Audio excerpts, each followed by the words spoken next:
online. I want to just reintroduce you again to Andy, and I'll tell you this way. We think about 2010, I was down in New Brunswick. I was back visiting some friends and doing something in St. John Presbytery. I had been a rookie minister in southern New Brunswick as well. So I was visiting friends at different congregations, and I went to Oak Bay United, and I did not know who the minister there was, but I just thought I'd stop in. I'd been there many times. And I met this young man. Come here, you. And we stood, I think I stood in the driveway and picked your brain for at least 20 minutes, pushing half an hour. He had never seen me. He didn't know me from a bale of hay, but we were talking. And I remember when we finished that conversation, Andy, I remember you turning back in and I headed for the car. And you know what ran through my mind? I was thinking, boy, that kid knows what he's doing. So there's a quarter century almost between us. It's okay to call you the kid. I was impressed right away. And he was, I don't think he told me he had a doctorate from Edinburgh. I don't think he told me where he'd served and what he was doing. I just talked with him for 20 minutes, church stuff, theology, and walked away thinking, thank you, Lord, you got some people coming up, something to work with. So Andy, I want to pray for you tonight and turn you loose again, because we're going to learn from you again. Come on over here. Let me do this. Please bow with me.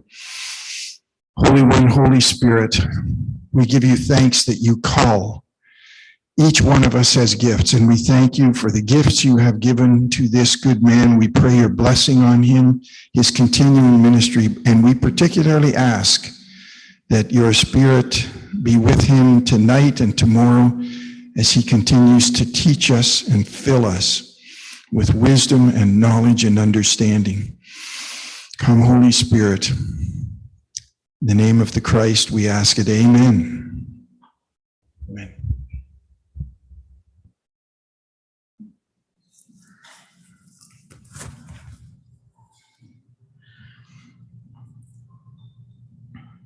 Good evening.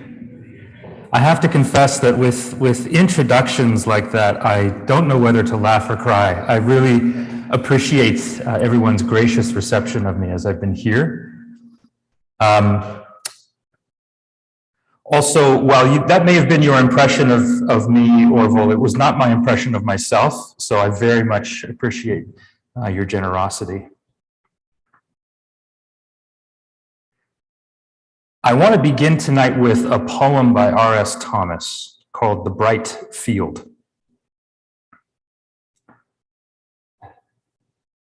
I have seen the sun break through to illuminate a small field for a while, and gone my way and forgotten it. But that was the pearl of great price, the one field that had treasure in it. I realize now that I must give all that I have to possess it. Life is not hurrying on to a receding future, nor hankering after an imagined past.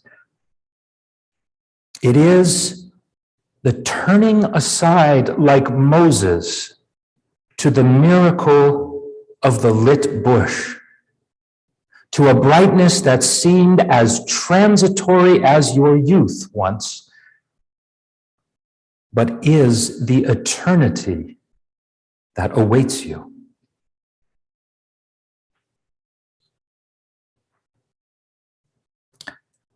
When I was studying in Edinburgh, I had the chance also to work as an assistant minister at St. Giles Cathedral, which as a cathedral is entirely unique within the Church of Scotland. There has been a church on that site, though, for over 1,000 years. And the minister, when I was there, had a playful sense of its history. One time I asked him why we continued to use the King James Version of the Bible during worship. Oh, how naive I was as a Canadian. And he pointed up to it. We stopped when I asked him that question. I thought I was going to get a strip torn off me. We stopped and he pointed up to one of the wooden beams in the vaulted ceiling above our heads to a faded royal insignia and said, "King James was a member of the congregation, so we continue to use his book." In his book, Dialectic of Enlightenment, the German philosopher Theodor Adorno uses the philosophical category of dialectic to describe how opposites are defined in terms of each other. For example, cold is both its own sensation and it is also not hot. Adorno uses dialectic to describe how our rational intentions often become their irrational opposite. For example, driving quickly can result in being stopped by the police for speeding, and therefore no more driving at all. Or lifting weights to grow stronger can result in injury and therefore weakness. Our rational intentions become their irrational opposites.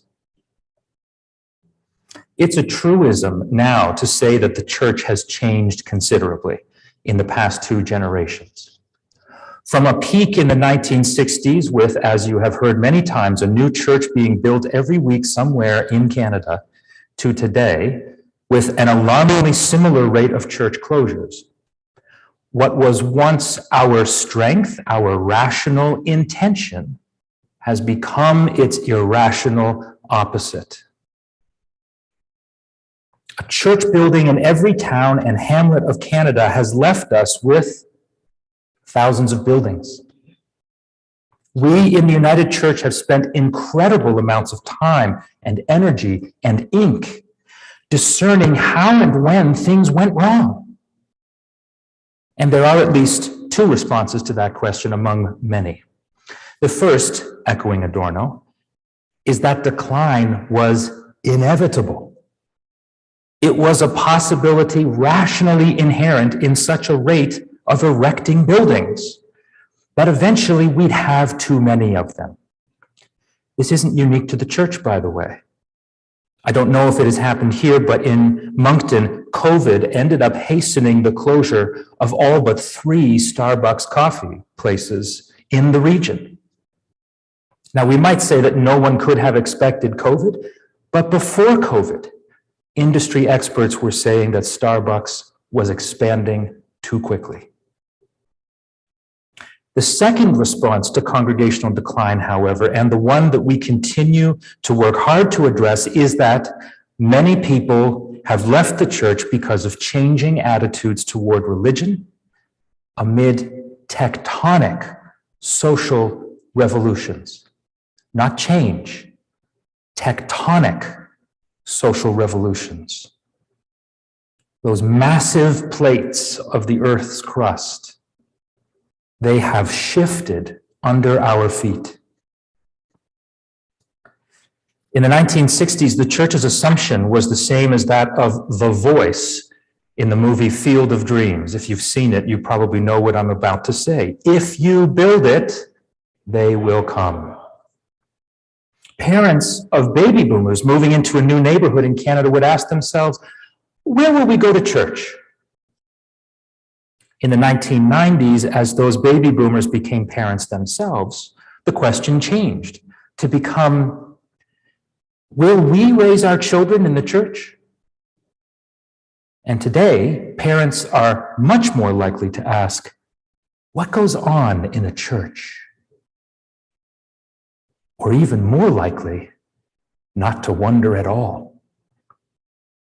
In short, in 60 years, the church has become a stranger to most people. But this is not the only story of our church. Added to this narrative of the changing role of the church within society are also the necessary changes that the church has been undergoing and has been undertaking, like adapting to church decline by experimenting with emerging ministries. As Bridget said today, going outside of the church to where people are. Working with community partners whose values align with ours to reach people with underserved needs. Building right relationships with Indigenous peoples and communities. Reaching out to the millions of people who are already gathered online in community. And welcoming the faith and gifts of new Canadians who are energizing our church. What I want to explore tonight begins with a belief that two things can be true at the same time, that the church is experiencing decline as it moves away from being a church of historical and societal privilege, and that the church is undergoing a radical reframing, a reformation, if you like, of what commitment to the gospel means and looks like today. And in both of these cases, the church is being transformed from the inside out and from the outside in. This story of two things being true at the same time is something I want to explore tomorrow as well, because I feel it's embedded in our trust in God, God who has created and loved us into being, God who in Christ has joined us and freed us to self-giving love, and God who by the Spirit continues to guide and challenge and inspire us. But tonight, yesterday I introduced Paul Tillich's ontological theology of the relationship between God and humanity, and left us with two other things that are true at the same time, that we are finite and faulty creatures, and that we are irrevocably connected to God, the source and ground of our being. And I promised you that we would talk about the second volume of the systematic theology, so that's where we're going to start. If I don't keep my promises, how can you trust me? In the second volume, Tillich reminds us that God doesn't just leave it at that, you're finite and faulty, but you're also connected to me. Rather, by grace, God speaks into the human situation and reveals Jesus the Christ, or what Tillich calls the new being. That is the reunion of divine essence and human existence, revealed in a human life and therefore also in human history. Once revealed in history, Christ remains an eternal possibility throughout all life and history. The promise of God's peace and justice, what Jesus so frequently calls the kingdom, can emerge in any time and place. Christ has made that possible as well. But importantly, Jesus reveals his kingdom vision not only in his world-reforming parables, but also in his sacrifice of himself. And here, I don't mean a substitutionary atonement understanding of the crucifixion, because Jesus' life and death and resurrection are not primarily self-negating, they are self-giving. They reveal the true shape of God's love. In order to reveal what is infinite, says Tillich, Jesus denies all temptation to what is finite. You remember from the temptation stories in the desert after his baptism, the denial of all earthly comfort, power, and security. The denial of all earthly comfort, power, and security. In his book, Waiting for Gospel, subtitled An Appeal to the Dispirited Remnants of Protestant Establishment. How's that for a book title? Only Canadian theologian Doug Hall would attempt that title. And he takes up this aspect of Tillich's theology and argues that the self-giving death and renewal of Jesus the Christ are the shape not only of the Christ, but of the body of Christ, the church, even in this age of Western decline. Our decline, says Hall, may actually be a necessary step in the gospel renewal of the church. He says this is for two reasons. First, since becoming the religion of the Roman Empire in the 4th century, the gospel, says Hall, has been captive to human finitude,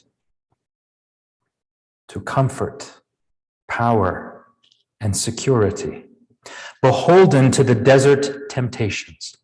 The loss, then, of our institutional and societal privilege is actually a sign for Hall of the renewal of the gospel.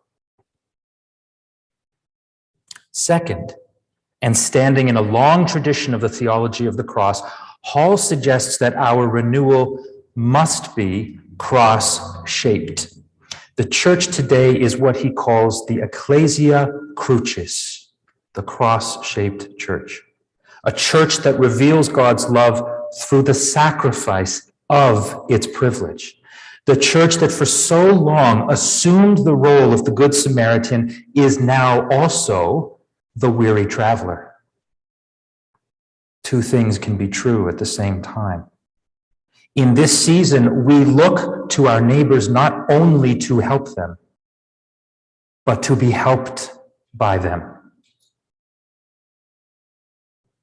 This is obviously a source of hope and challenge. This is not an easy theology that Hall articulates, but I believe it's the good kind of challenge, the kind that makes us stronger and more resilient and more deeply rooted in the call of the gospel. As Tillich once wrote, the church, properly conceived, is not a religious community, but the anticipatory representation of a new reality, God's new reality.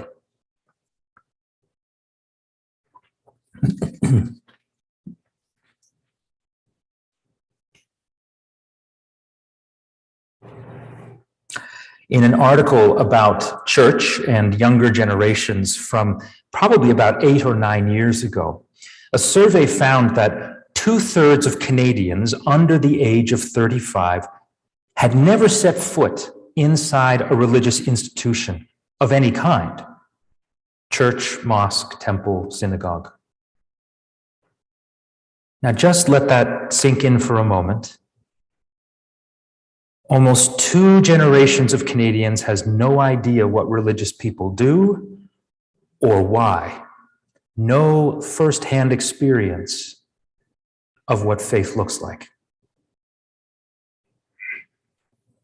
But it was the follow-up question that I found fascinating. The follow-up question was, if you were to consider exploring a community of faith, what would you be looking for? I love these kinds of questions because they don't presume an answer. Tell me, I'm curious, tell me, what would you be looking for? Are there any guesses tonight as to what some of the top answers were? Belonging? Anybody else want to hazard a guess? Progressive. Those were both on the list. One of the most popular reasons was almost completely unexpected to me, and I was surprised by my surprise. It was worship. But the description of what the respondents meant by worship was also interesting to me. Rituals that communicate mystery and that are repeated so as to become familiar. Music and silence, art and symbol. Rich worship that transports and inspires. So what I took from that was, rather than worship that is focused on so many words, that lifts the veil of mystery, that explains everything, that lays bare the ethical imperatives and actions that make us good church citizens, What these respondents would be looking for most was to be invited, to belong, to be invited into unknowing, into mystery, into holy experience. Now, since then, I've thought one can hardly blame them. Given the nature of our information age, everything at our fingertips, a marketplace of choice in which everything has a price and everything can be procured. It's almost too simple to be plausible. But people raised in such an age have a natural desire for what they cannot already find, for an experience that cannot be purchased, mystery, profundity, sacredness, unknowing. As an inheritor of Reformed traditions that largely abandoned a lot of ritual in worship, I have found it astounding how a little liturgical recovery can go a long way. Devotional candle lighting, the Easter Vigil on Holy Saturday, ancient texts like the O antiphons in Advent, the daily prayer offices in both our own Voices United and in the Roman Catholic Liturgy of the Hours. When I introduce congregations and students to these practices, when I have, the response is almost always enthusiastic, a combination of, where did that come from? And I'm going to use that.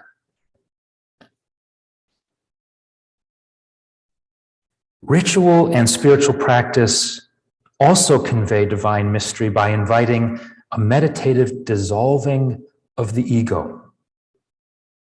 As a colleague of mine puts it, there is a point in meditation when we drop into a slower, deeper state, where the busy mind is quieted and we become more open to the divine. Teaching at an ecumenical school, I also have seen how the symbols and rituals of faith can be shared and offer meeting points, small signs of visible unity in the body. One of the gifts of ecumenical worship is that it reminds us of the larger Christian world to which we belong, a gift that offers both challenge and strength as we reflect on why we worship the way we do. Earlier today, I was also so pleased to be reminded by Tracy about the importance of lament within our worship, not only as we understand and practice it as a church, but also how we invite the wider community into its practice. I haven't thought enough about this beyond our funerals and memorials, so I'll leave it at that. But I believe that Tracy gave us a lot to think about as we emerge from COVID, to consider lament as part of our ministry with our neighbors. Interestingly, the second most popular response to the survey of what younger generations would look for in a community of faith, and this one is going to blow your mind with how simple it is, a community that makes the lives of those around them better. Again, like worship, not earth-shattering ideas, things we are already in the midst of doing. Crucially, though, we know that these are what other people who are not already in our church are looking for. So it faces us with two questions. How do we share it with them? And what is our strength as a community of faith that we can share? As a member of the EDGE network of church consultants, we often talk about the shift from being an attractional church, if you build it, they will come, to what is often called a missional church that is focused on going to where people are. And before I go any further with that, because you may have known that one of the subtitles for tonight was becoming a missional church. And since giving the titles for my presentations, I've been alerted to the fact, I can't believe this surprised me, that for people, there are people in our church whose culture and experience have been historically diminished by the church, for whom the word mission is hurtful. It's a word that carries with it a superior-inferior dynamic. Mission as charity, from the largesse of the wealthy established church to the lowly and unfortunate. Mission as instruction, from those who have the right version of the truth to those who do not. And mission as assimilation of identity within a white heteronormative worldview. I had a chance last week to speak with Reverend Murray Pruden, who is the National Executive Minister for Indigenous Ministries and Justice for our church. He was talking to the United Churches Theology Interchurch Interfaith Committee about the often harmful history of Christian missions and how the word mission is heard by inheritors of that legacy. In conversation afterward, I asked him, what word might I use in its place to signal our move away from both the word mission and from that way of understanding mission? And at the end of our conversation, there was no easy answer. So tonight, I'm working with an experimental change in terminology. I want to move from the word missional church to neighboring church.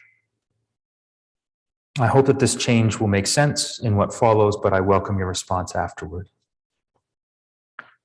And I want to add that the decolonization of the church's work is also happening organically and positively, not only in response to listening to our neighbors.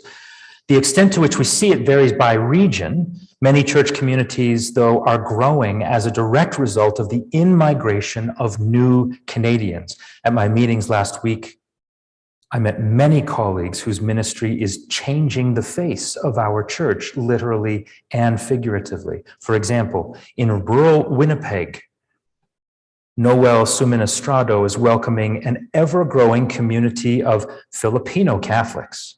Within his United Church, having no other church to attend, they are finding a home in another congregation's home and bringing faithful energy to the community. Also, Lloyd Nairota in Manning, Alberta, is seeing more people from Africa and from the Middle East making their way north to his ecumenical shared ministry with the United Church. And so he is making space in their sanctuary for Muslims who have no mosque to pray in.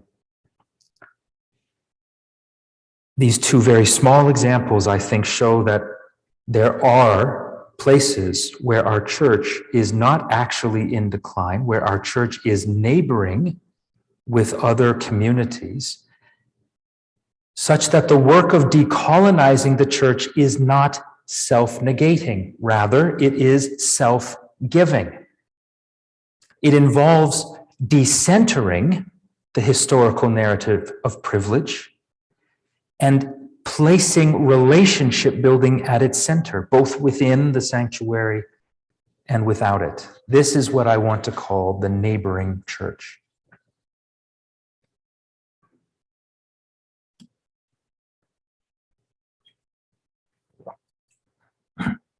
There's an old story about a group of people standing on the bank of a river, watching as someone is floating down the rapids toward them, struggling against them. And amid cries for help, the people form a human chain to step into the water and fish the drowning person to safety, which they do. Only moments later, another person comes bobbing down the river through the white water, and the group does the same, fishing that person to safety. And this continues to happen over and over again, until finally someone in the group says, perhaps we should go upriver and see why people are falling in the river. In a course I'm currently teaching called Economic Justice and the Missional, now neighboring church, we began by exploring principles of global economics and justice. And some students found one thinker in particular, John Rawls, to be especially helpful. In his 1971 book, A Theory of Justice, the 20th century philosopher and champion of the welfare state conducts a kind of thought experiment about what principles should form a just society. And he begins by imagining what he calls the original position. That is, a completely new society, tabula rasa. In this inquiry, anything is possible. And from there, he says, we imagine that we sit behind a veil of ignorance that keeps us from knowing who will benefit from the principles that we invoke. It ensures that our choices are not made out of self-interest, but out of a genuine interest for justice.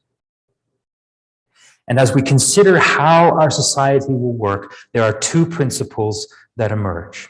The first is what Rawls calls the liberty principle. This stretches back to Rousseau and further.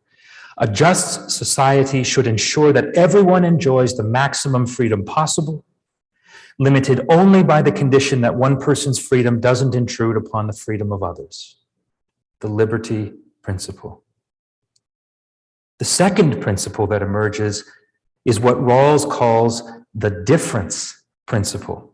We acknowledge that even in a just society, there will be social and economic inequalities. Even with universal access to opportunity, life events and unintended consequences occur. We are frail and faulty people. However, the difference principle states that the policies or decisions of a just society must maximize the life prospects of those who are the worst off and most vulnerable. The worst off and most vulnerable. Tracy referred earlier to the gospel's preferential option for the poor, the difference principle. Justice is not simply about material equality, which we might address through charity and aid to those in need. It is also concerned with equity, distributive justice, the redistribution of power and influence in a way that raises the floor for everyone. And it is, as we have heard today already, a core value for our church, because it is a core value of the gospel. It is a priority that guides and should guide everything that we do. Of course, you know that this is also the principle at the heart of liberation theology, which seeks to restore decision-making, redistribute justice and agency to those who are marginalized. So for Gustavo Gutierrez, for example, this means moving from a model of charity that transfers aid from wealthy to less wealthy countries, moving from that to a model of relationship that helps develop local and self-sustaining communities. For example, the system of microloans that empower especially women in less developed countries. In short, to truly help others is to make them the agents of their own flourishing. And then in Leonardo Boff, we hear the cry of the earth, especially in the cry of the world's poor, who often bear the brunt of what we have enjoyed as material progress. So we're called not only to begin with respect for the life and dignity of people who very often provide us with the food we eat and the clothes we wear, but also to see the connection between our lifestyle and the impact that it has on the rest of the world. These lessons from liberation theology help us to be good global neighbors.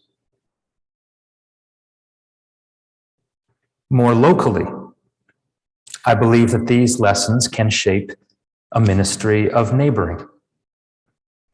As we begin our discernment of ministry priorities from the perspective of those whom we do not see, the perspective of those who are absent from our buildings, whose poverty and need is hidden from us. Crucially, we do this out of a genuine desire to share God's love, and to do so without falling prey to the bait and switch assumption that once we've helped them, they'll take a pew and maybe go on par, and God forbid, maybe even chair a committee. We do it because we are called to be a good neighbor.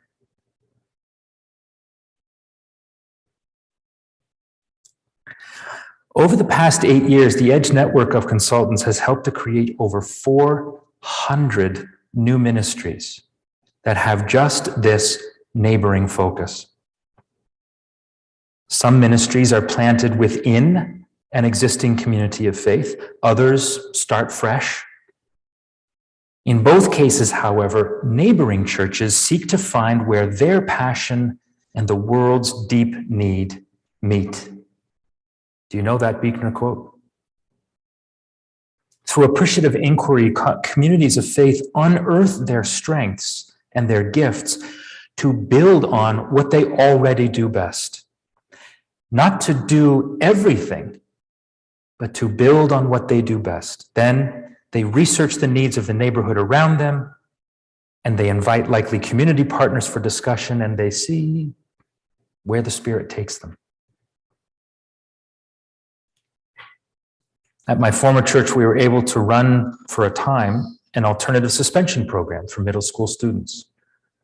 We had heard about a hidden problem for men and teenagers who get in trouble at school, but who face more risk in being suspended for a day or two because of a lack of support and safety at home.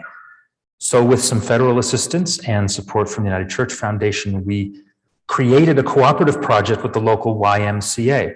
We provided a safe and warm space and good food for students in trouble, and the Y provided trained youth counselors to help them with homework and the problems they faced.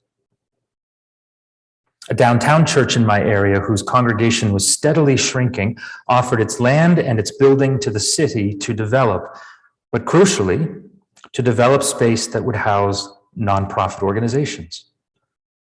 So the sanctuary became a common use space, with the congregation having priority for Sunday worship, and the building was transformed and now houses 12 different groups, including a discount cafe, a group that helps new Canadians navigate government processes, find work and housing, the Canadian Mental Health Association, the United Way, the list goes on. And just one last example, because it put a smile on my face. The Reverend Dr. Hyuk Cho, a Korean minister in our denomination who is teaching at VST, was previously the lead minister in a congregation in Vancouver. And his research is in intercultural ministry, and it was also, incidentally, the focus of his ministry. He brought together his local congregation with a congregation primarily of Chinese Canadians. And every Sunday, Hyuk would preach his sermon in English while a Mandarin-speaking member of the staff translated it. And beyond the technical questions involved in this kind of ministry, he said that the primary challenge was that members of the Chinese community had been formed with a more traditional theology. And so his work and the congregation's work over the next 4 years was to slowly and steadily build trust through compassionate listening and generous hospitality and deliberate and supportive faith formation.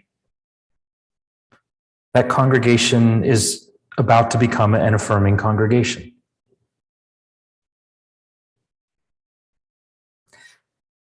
Being a neighboring church can mean anything like this and many more things.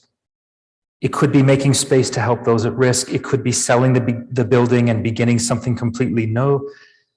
It could be welcoming the energy and challenge of other communities in our midst. What is common, however, is that the neighboring church is focused not on what needs to be done to sustain the church, but on building relationships that reflect God's presence and trusting that God will take that relationship where God wills.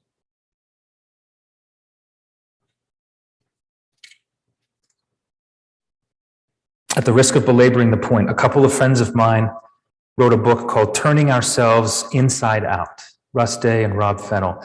They present the results of in-depth interviews that they conducted with 35 communities of faith in Canada. Their goal was to discover what traits were common to thriving communities.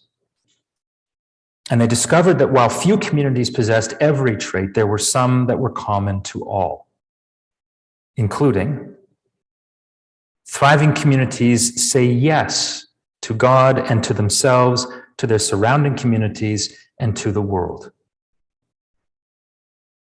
That is, they take risks. They acknowledge the need for lifelong learning and curiosity. They embrace and encourage and support leadership. They make sacrifices for what is right. They integrate worship, justice, and spiritual practice.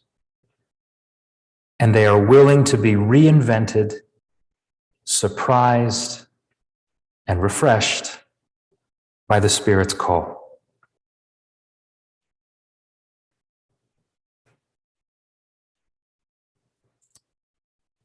This is a different story of the church in this season. It is possible for two things to be true at the same time. That in many places, yes, our church is in decline, and that in many places, yes, the church is rising to new life. And rather than see this as wins and losses tabulated on a score sheet, I want to encourage us to see it as evidence of the Ecclesia Crucis. Death and resurrection are happening in different ways and in different places, but they are happening at the same time. And I don't want to diminish either that this is hard. Losing what we cherish is hard.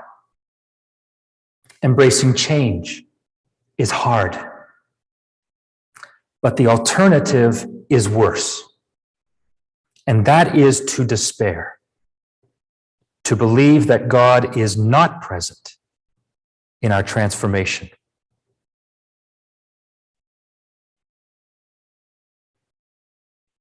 As I draw to a close, I want to explore an aspect of the neighboring church that I feel is crucial to the work of being good neighbors, and that is seeing the church as a network.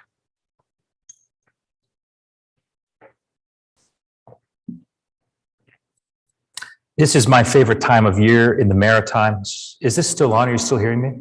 Okay, good.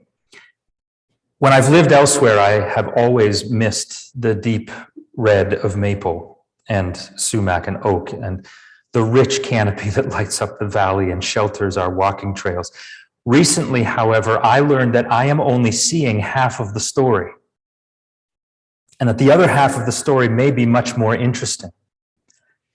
Underground, the roots of those trees weave and wind through the dark and ancient earth, seeking out the nutrients that only the deep soil can provide and convey.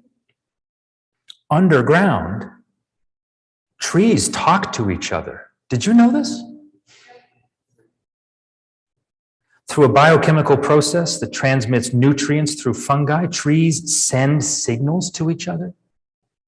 I see nodding heads so clearly. I was the one who was in the dark. This blew my mind. They're in a network of communication, chemical communication, but communication, such that when one tree is suffering, the others will use the network to send nutrients to the ailing tree.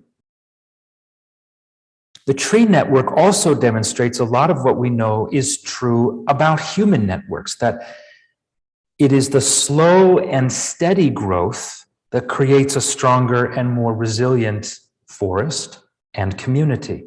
Quick growth is convenient, but it leaves them more susceptible to storm and disease. Diversity within the network also enriches the soil, and it strengthens what is an intricate and delicate relationship of the whole neighborhood. And finally, the true strength of the network is that it is egalitarian. Both nutrient and need can be signaled from any point in the network, any node, and the whole will respond.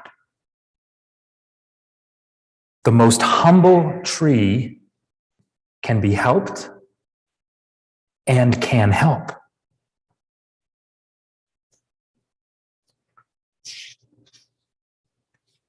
A close friend of mine who works in television once told me that the average viewer in Canada watches 16 hours of television per week. It's just over 2 hours per day. That likely changed during COVID. Apparently, for developed nations, that's not that bad.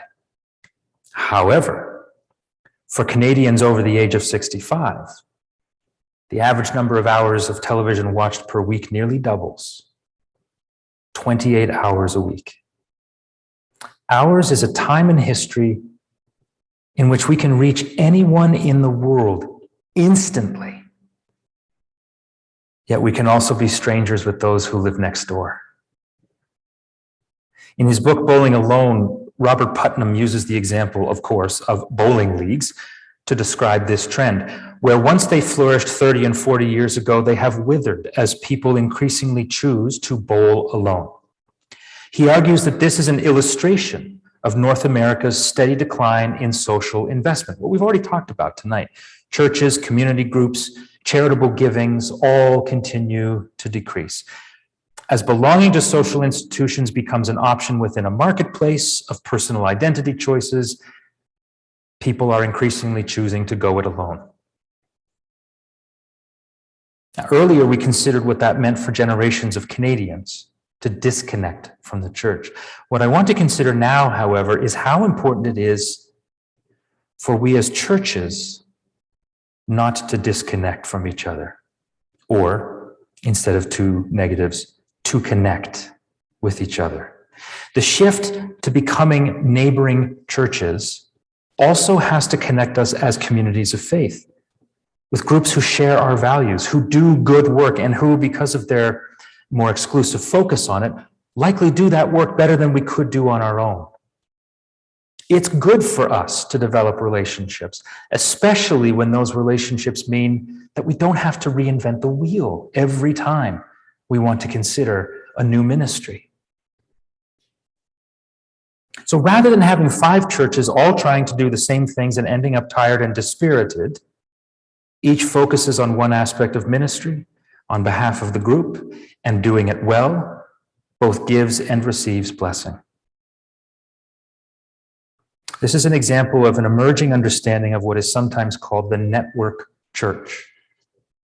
Now, it is a term that is coined by Heidi Campbell, who has been researching and writing about primarily online Christian community for almost 20 years. During the pandemic, she wrote an article about what people are looking for in online communities. Very often, she wrote, congregations were focused on the technological aspect of being online. What platform is best? What technology is most cost-effective? How do we modify our liturgy for live streaming? And all of these are important questions, but they're technical questions. The most important questions that, according to her research, often went unasked were, what do people need from churches right now? And how do we offer that online? The answers were perhaps obvious, but bear repeating. Relationship, support and encouragement, a sense of being appreciated, trusted connection, a safe place for intimate communication, and shared beliefs and purpose. Online as offline, our needs are similar and shared. And I would amplify this by saying that this is exactly what congregations need as well. Support, encouragement, trust, connection. With varying degrees of success and health, this used to be a function of presbyteries in our church, but we have also connected and continue to connect through ecumenical shared ministries, which have a long and rich history in Canada, working groups, camp meetings, countless other networks that sustain us, each node within the network contributing, gift, blessing. And I don't want to be overly sentimental about churches working with local partners and with each other. There is, as you well know, a shadow side of community. Following on from yesterday, where we're talking about what it means to be human, that we're frail and faulty, we will be so as communities too. It's important not to idealize the group, especially the community of faith, because it has also been the location of exclusion and argument and pain and rejection. But our experience of COVID demonstrated the extent to which we need each other to live. And I don't just mean frontline workers whose invaluable contributions we had largely taken for granted. I mean the profound lesson that we learned about the cost to our mental and physical well-being from isolation. I want to add that it was a cost that some in our church had alerted us to before COVID, well before COVID, especially those who were housebound or disabled or who suffered anxiety. In a way, COVID gave us all an experience of isolation that many people in our churches have faced for years. And it also awakened us to the role of faith in what sociologists call the third place, those places where people gather that are other than work and home. For good and for ill, online communities are a third place. And not only for younger generations. The person in my congregation who helped me the most frequently with my technology issues was 83. For many people and for many reasons, people are gathering and able to find community online in ways that they are not finding it offline. I don't want to replace in-person community. I don't want to suggest that the internet is the future of the church. I also don't think that we are doing our work as a church if we are not going to the places where people are already gathering. If we are not connecting with community where it appears, then what are we doing? It can be challenging to see what is being asked of our community of faith. Are we being called to respond to the spiritual needs of our time and of generations longing for connection by digging more deeply into our worship and our spiritual traditions? Or are we being called to dig more deeply into our communities and our neighborhoods, willing to be transformed for the sake of God's mission, God's neighboring? And the answer, of course, is yes. But as we ended yesterday, so we end tonight. We cannot do this work alone as congregations. And we are not called to do this work alone, but called by God, Creator, Christ, and Spirit. And when we trust in God's presence, we will experience change not merely as change, but as transformation. We will experience loss not merely as loss, but as a step toward rebirth. I firmly believe that as a church, we have many gifts left to share. And even if the gift of a community of faith is a parting gift that we offer before we close the doors, there are people who need just that gift. And I believe that our call in this time is to trust that from that gift, God will again bring new life. God will again bring new life. Thank you.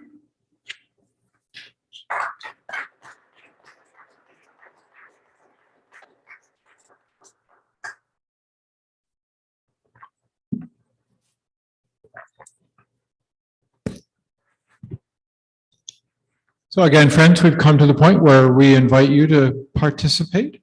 If you're online, you can use the chat and let me know that you have a question, and I can either read it or we can bring up your mic and your picture and you can ask it yourself. And of course, we're looking for questions in the room too. I see Alan coming up with the mic too, so we would love to have your input. And thank you again, Andy.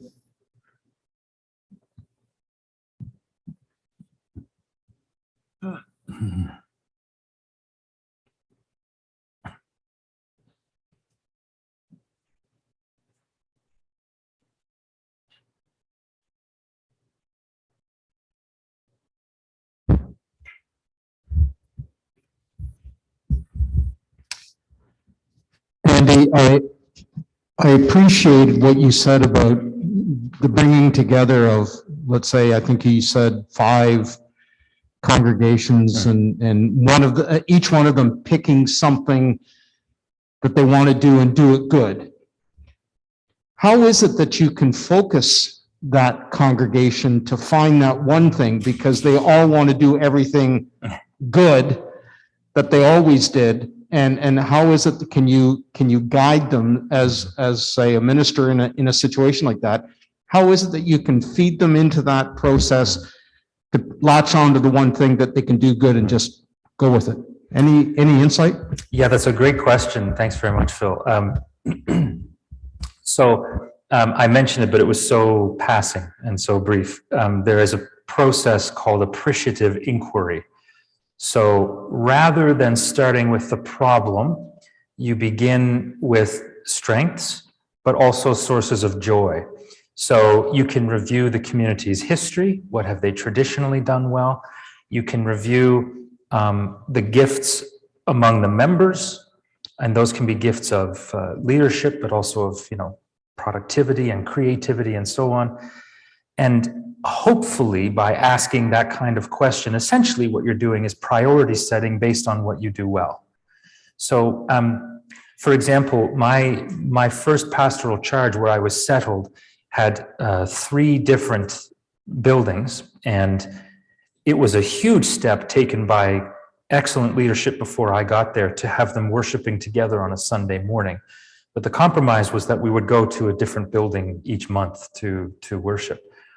And there was one building that was really well set up, spaced out for, using slides and sound, and the other 2 really weren't.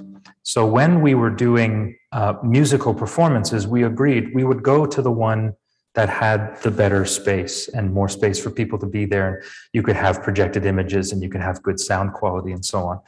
I think that's just a very small example of how you begin sharing the resources you have and making decisions collaboratively. I don't pretend that work is easy. I really don't. I'm not a babe in the woods here. I tried to do that work in a number of different congregations. So I know that it's challenging. I also know that the alternative is that the congregations continue to decline and volunteers burn out and the church closes. And then there's no opportunity to try anything.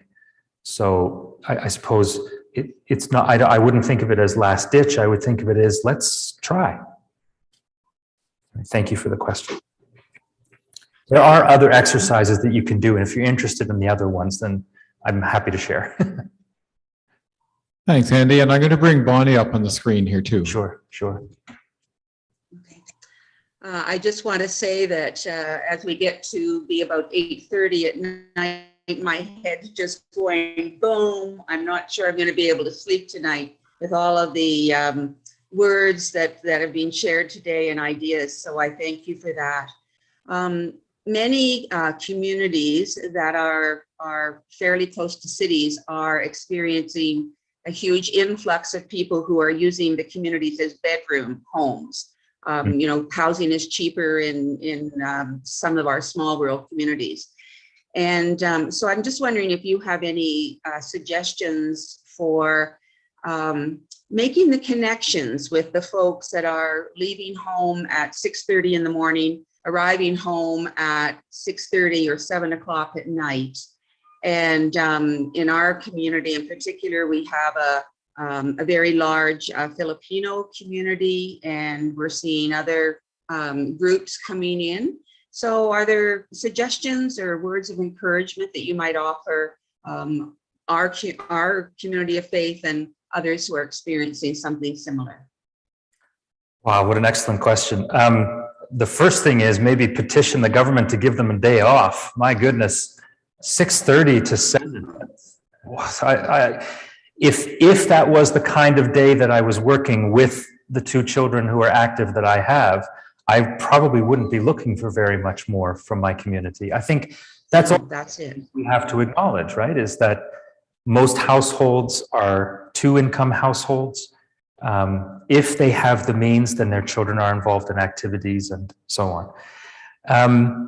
What I would say is that I think it would then be important for the church to make itself visible in whatever way it can within a so-called bedroom community. That's hard to do because there are very likely people who also go to church within that community, but probably not to the church that's local, right? If they're commuting for work like that, there are some churches in those neighborhoods, or some people in those neighborhoods who will go to other churches, the sort of destination churches. But to use one example, there was a church that I was working with in a kind of an industrial town, and there were these neighborhoods that were near the university and on the outskirts of town that were starting to grow. And what was interesting is that they found that it wasn't just college students who were moving there. In fact, it was a lot of new Canadians who were moving and staying. And so what the church did was it hosted weekly dinners and just made it very clear that people could come at a very discounted rate to come and share community with each other. And then, of course, if they were doing a weekend one, they'd have a musician or something like that. And really, I know that I'm really trying not to sound naive. The point is that you're trying to just make connection with people. Sit down with them and have a meal, find out what their needs are, what their life is like, and that's how it begins. Where it goes from there is, who knows? But it's just making that connection with people in a way that's supported in their lifestyle. So probably weekend things, but yeah. Thank you. Yeah, for sure. Thank you. I have a couple of questions online. Is there anybody in the room here first? Here we go.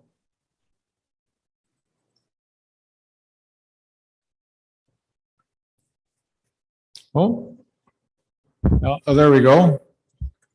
I want to make sure I give equal time to everybody, right? So one of the things I hear in my work, I'm a pastoral relations minister, connect with our ministry personnel a lot. And one of the things that seems to be coming more now after the pandemic is ministers saying, you know what, my people are saying, the people in the congregation that I serve, they're tired. And so maybe a couple things. What can I offer to the health, joy, and excellence of that minister in that moment when they talk about that? And is that, and what word of gospel is maybe what I'm asking about here?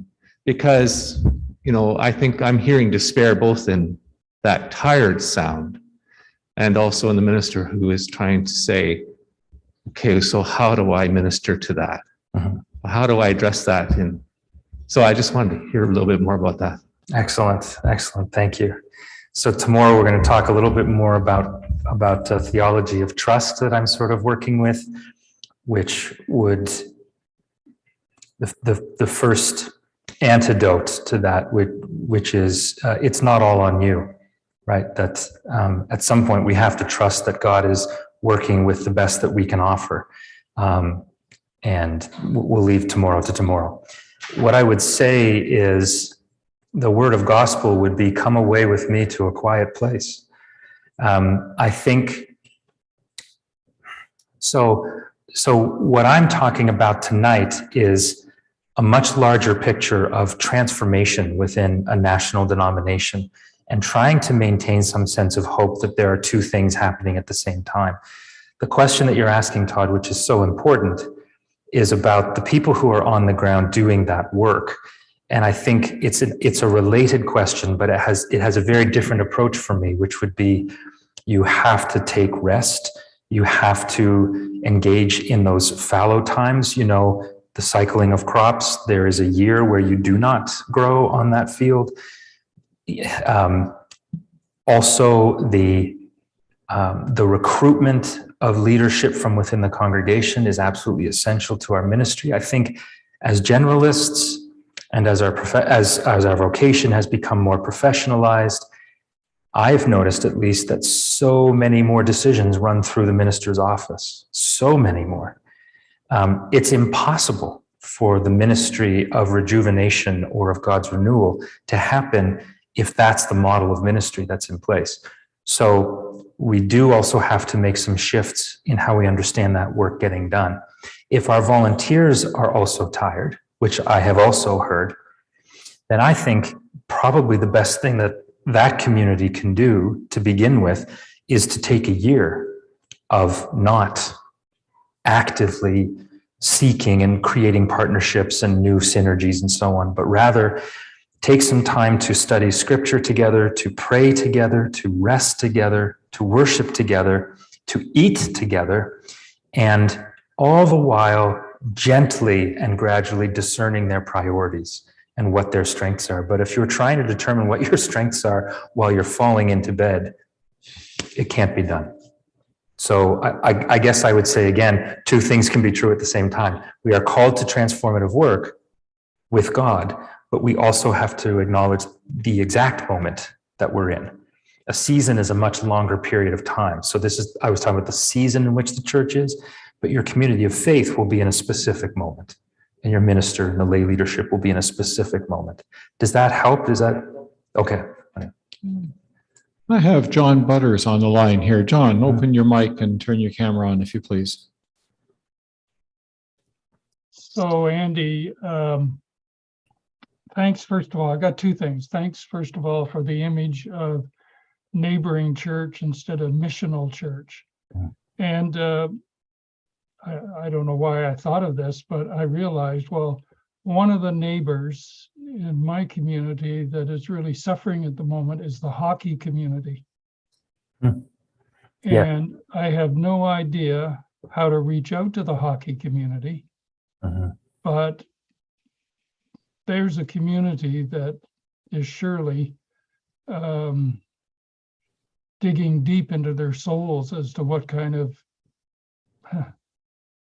community they really are. And the other thing, I have no idea, so I don't know if you have a comment about that, not necessarily the hockey, but the image of neighbor changes the whole notion of who's out there as opposed to missional. And the second is, and this relates back to a conversation with Tracy's presentation this afternoon.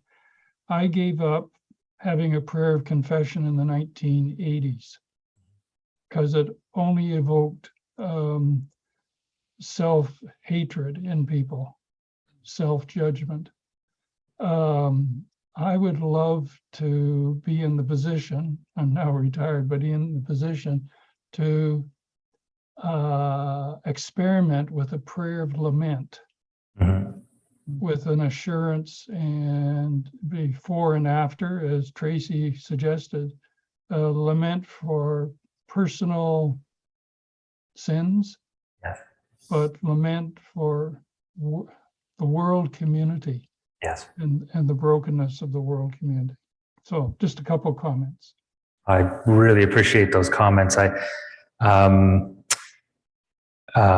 going to talk tomorrow about what prayer looks like when we trust in God, and it includes lament, but it's embedded within trust in the God who has acted and is acting.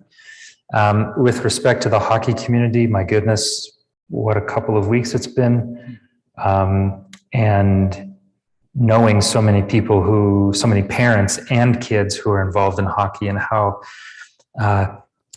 undermined they feel right now. My initial sort of thought there is that for so long we have said that hockey was the enemy of Sunday worship, right? Because it took people away from us. What an amazing reversal it would be for us to go to the rink.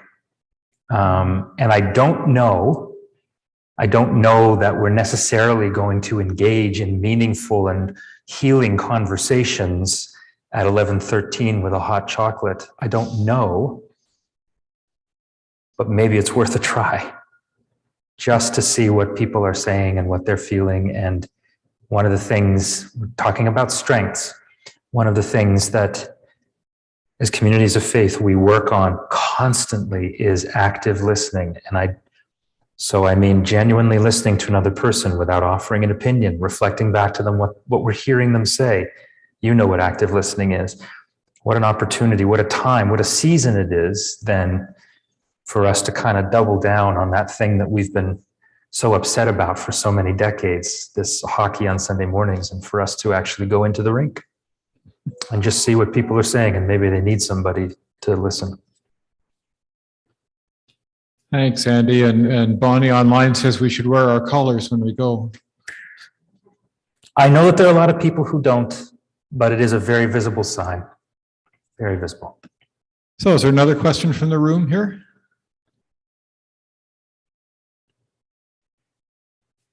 Think about that then. I'll bring up Joy from online while you folks in the room get with the program. They all had tie. There I mean, we they must go. be That's the tired trouble. now. Now we understand. Okay. Yeah, that's what it is. Hello. Hi, Joy.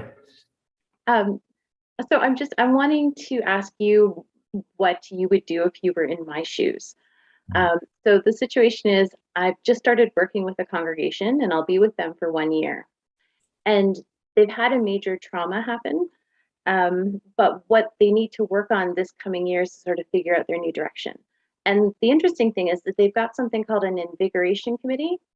And it's made up of the younger members of the congregation. And interestingly enough, the newcomers to the congregation are really keen to see the church be more engaged with the community, which is great. But then the rest of the congregation aren't there yet. So I feel like the first steps I need to do are to help them work through some of the trauma. So that's what I'm doing these next month. Because I'm only with them for a year, is like, what would be your way of helping them to get on the same side, so that we can have conversations about change and transformation, that we're working together rather than against each other? What an excellent question, and what a tough situation to be in too, especially because of the compressed timeline, Joy. I don't know, it might be too ambitious to get them on the same page, but a lot of transformational work that we do with congregations acknowledges that there is almost always a group within the group. There is a group that has energy and desire and vision for change. And then there is, and they're within that larger group that, as you say, not always there's a trauma, but there are other concerns or priorities that they have. And it could just be for sustaining traditional ministry, for example. What I would say is that what sort of people who write about the theory of change within congregations say is that the best thing we can do is give support and resources to that energetic, visionary, creative group as best we can, and continue to minister to the whole group. So I don't know what that looks like in your circumstance, but it's not necessarily trying to get them having one vision, but and I know it sounds crazy, but sustaining sort of two. The idea being that you don't have to be as responsible for the leadership of the group within the group. You kind of give them some boundaries, you give them lots of support and resources, and you allow them to try on their own, experiment, right? So kind of setting them up for the idea that they can run with an idea and see where it takes them. That's the best I can do. Okay, no, that's good. Yeah, I think they have worked with Edge, and I think the message that they heard was to just try lots of baby steps, I guess, to see what works. And that's the best technique, is just to try to do it slowly. I would think so, yeah, for sure. All right, thank you. Oh, thanks for the question. Okay. And do we have a question from the room here, Ellen?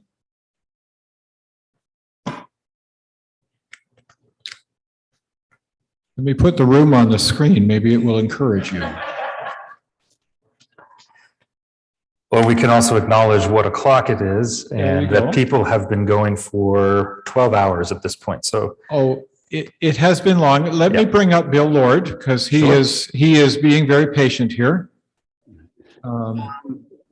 Thanks for the stimulating thoughts, but I think I can ask you this. In what ways are theological seminaries preparing students for neighboring ministry? And you know my concern about continuing ed, having spent a big chunk of my life in it. What are the implications for those who were trained not and never heard the word neighborhood about ministry? So I'd be interested in your comments. Thanks very much. That's a very, very important question. I will remind my pastoral theology department colleagues that you have asked that, okay? When we meet next week to discuss new course proposals. No, it's essential. I'll say two very brief things. The first is that I know that at AST we are looking at including this kind of conversation about changes in leadership approaches, churches in the midst of change. I'm proposing a course this year on resilience and community engagement. So, we're trying to do that through our normal coursework. I also would say that there are some coaches from Edge who are working on essentially a document that is, I don't want to say too much about it because it's not mine, but recommendations to theological schools. So the concern to be including this sort of, I don't want to call it training, but formation is coming from both sides, right? From both within the theological school and from without, from Edge. So how is that? Is that okay for now?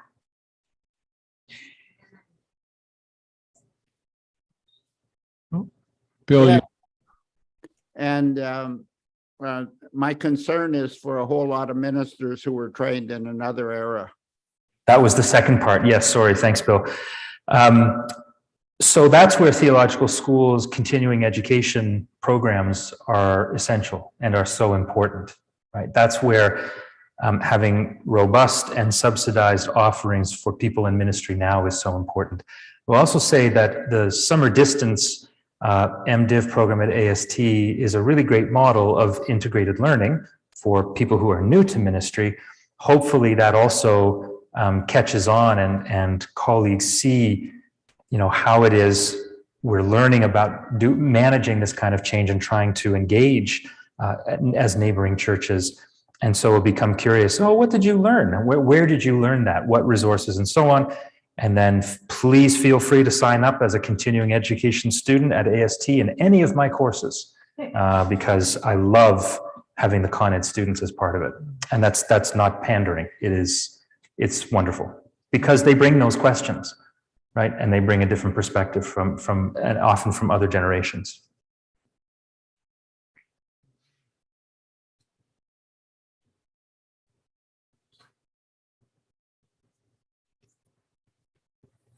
I don't have more questions online. I wonder if we're coming to the end of our energy tonight. Last call. Okay, Orville, I think it's over to you. Thanks, Stephen. And Andy, thank you again for tonight. And we say that with anticipation for tomorrow morning when you will, at 9 o'clock, you will be here again for a third presentation. So we'll see you back at 9 o'clock here or online. And we look forward to that. Let me just offer a blessing on the evening and the rest ahead. Send us into the night, O God, with thanksgiving for our colleague, for all we have learned. Send us into the night with the intention of processing and receiving this wisdom deep within us. Send us into the night with your blessing for rest and renewal. In the name of the one who renews all, Jesus. Amen.